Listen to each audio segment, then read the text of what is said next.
สบายดีเพื่อนๆจากอาลีฟาร์มเนาะวันนี้ก็มาส่งตู้ฟักไข่คือเก่าส่งประจำนี่แหละเพื่อนๆเนาะอันนี้ไม่176หน่วยเกรด C เด้อเพื่อนๆเด้อ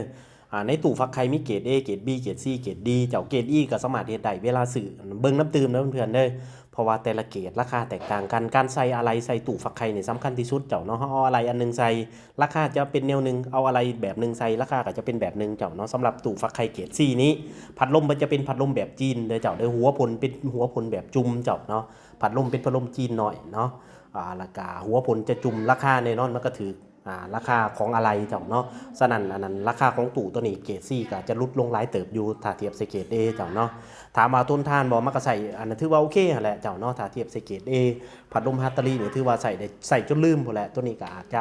อ่าบ่ทนทานเท่าตัวนั้นแต่ว่าก็เฮาสามารถเปลี่ยนเองได้เจ้าเนาะหรือว่าเฮาบ่มีความสามารถเปลี่ยนได้ก็ให้สร้างเพิ่นเปลี่ยนเนาะง่ายๆนึงดอกเจ้าเนาะมันเพเฮาก็เปลี่ยนเจ้าเนาะสำหรับท่านใดอยากได้เบิ่งรีวิวตื่มในโพสต์เด้ออาลีฟาร์มปลาไปอยู่เจ้าเนาะลองเบิ่งศึกษาเบิ่งเจ้า